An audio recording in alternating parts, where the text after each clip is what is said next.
All right, this is about building your coil pot.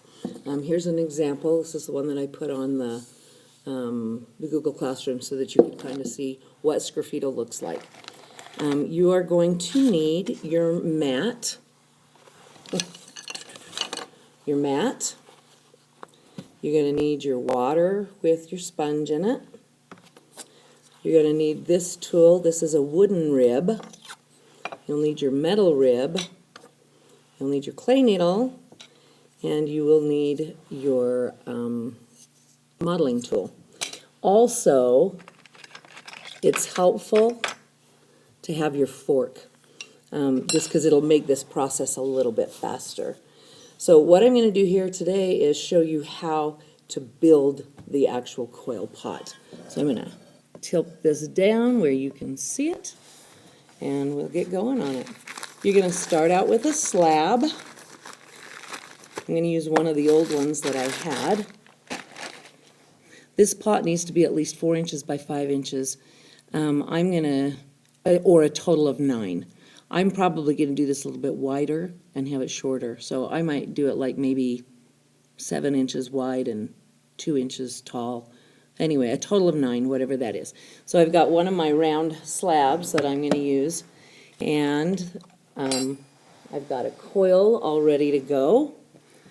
And what I'm going to do first is take my fork, and I am going to score around the bottom of this pot, of this slab, getting it ready to take a coil that I can attach a coil to.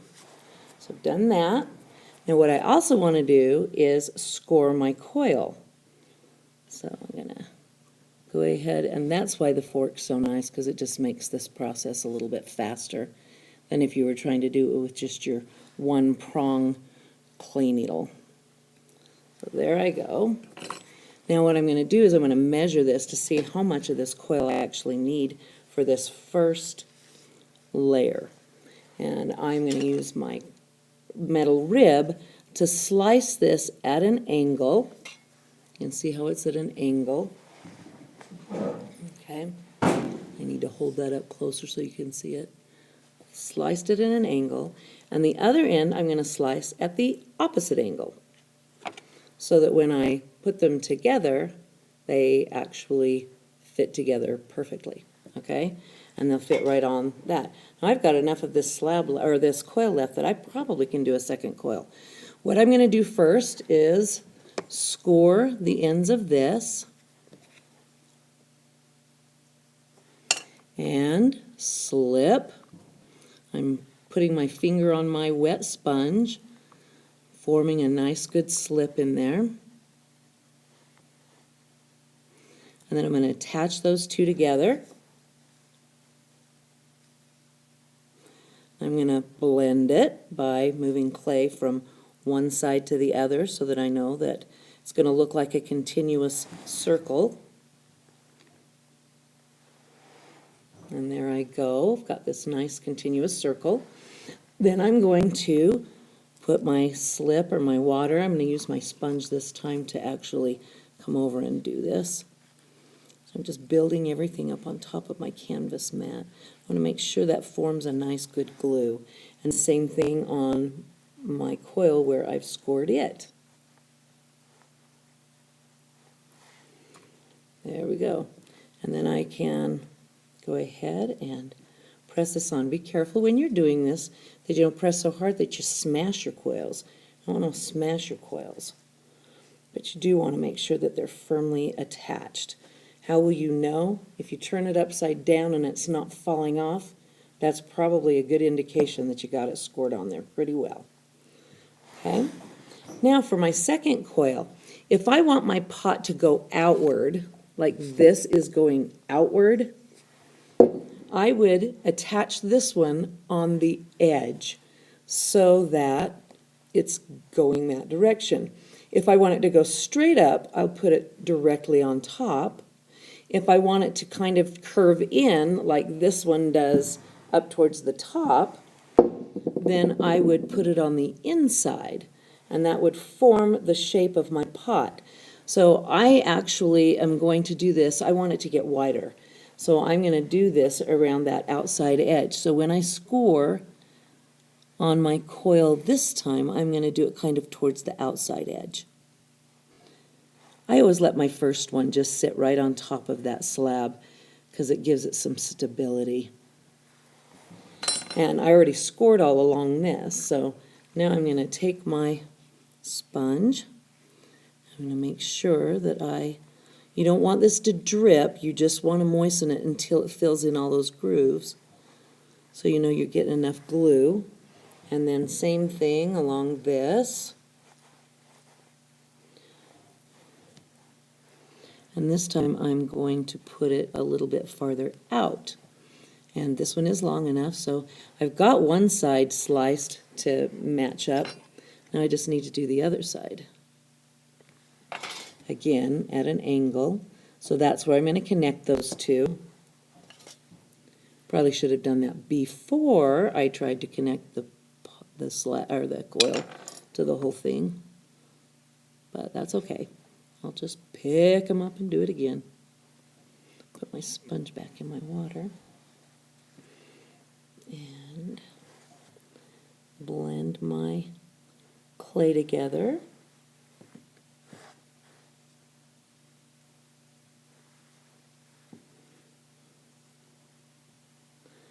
So that it looks like a continuous circle. All right, and then I can go ahead and put this one on next. So you can see that my bowl's going to kind of come out like this. I think I'm going to, for mine, match this to the bowl I did last trimester. So I have a couple of matching bowls. I did a really, really, really large fruit bowl last trimester. All right, so now I've got two coils on. Once you've got two coils on, here's a good idea. And that is to blend these together on the inside. This will give you a smooth inside. If you look at this other pot, I'm going to pull it back over here for just a second. If you look at this pot, you'll see that it's got a whole section here where it's flat. It's nice and smooth so that I could draw on it really nicely. Same thing up here. I've attached a slab, and then around the edge up here I've just kind of curled it and I've just done a slab, or a coil, excuse me. Anyway, but if you want a flat surface like that, this is what you're going to want to do. I always flatten the inside so they're nice and smooth because I use my pots and I don't want food and stuff getting in there and creating bacteria in all the crevices and stuff. So I always keep mine really smooth. It's totally up to you. You can do it completely in coils and that's fine, and never smooth them out so the coils always show. I like them to not show on the inside. I like it to be smooth, and then I like the coils to show on the outside. So that's where I'm headed with this. Now I'm going to turn it back down. So what you're seeing me do is taking this with the rounded end side, and I'm taking clay from that bottom coil and blending it in to the base. And this is going to give this more stability as well, besides the fact that it's going to eventually make it really nice and smooth on the inside of my pot. So I'm going all the way around it. And then I'm going to do the same thing with the next coil to, actually no I'm not. I always want to have one coil above where I've done that. But what I can do now is take my finger and smooth that out.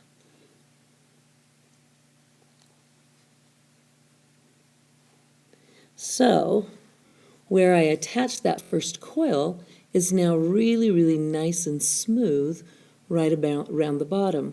When I attach the next coil, then I'll blend this one into the next one. So I'll go through that process as well. I made a whole bunch of coils ahead of time so that I could do this, and they're just sitting here waiting for me to use them. I'm going to measure that, cut it off at an angle, cut the other end at the different angle so that they will match. They'll meet up together. Awesome. That's going to work great. Now that one's probably not long enough, so I'll put that back with my extra clay. But I'm going to score, and slip.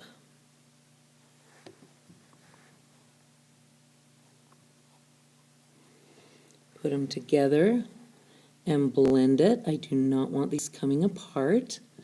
So that blend is an important step in score, slip, and blend.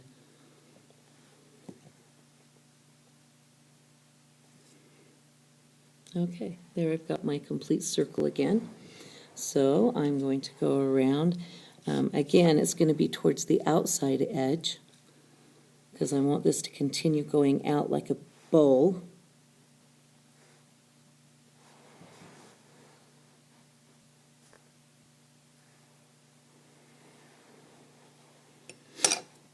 And then I need to score the bottom of this.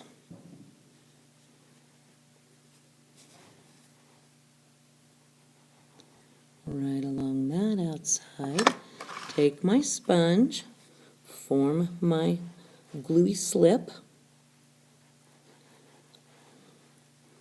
Again, make sure you fill in the grooves or you're going to have problems with it falling apart. And you don't want that. That would be sad.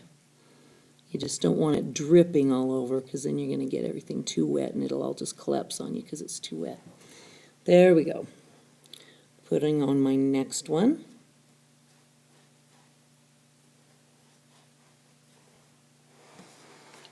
Awesome. So I'm going to show you that so far. I've got my first coils blended into the bottom. I'm about to blend this next one in so that I can get the second one blended into the first one. And I will just keep building that way until I get the size of a bowl I want. So nice little coils continuing, going on up. And I will stop there, and you'll just know that I'm going to keep building, and the next time you see me, it will just be a bigger pot, and it will be ready for me to show you how to underglaze. We'll use underglaze on this one. So good luck with building the pot. Have fun with it.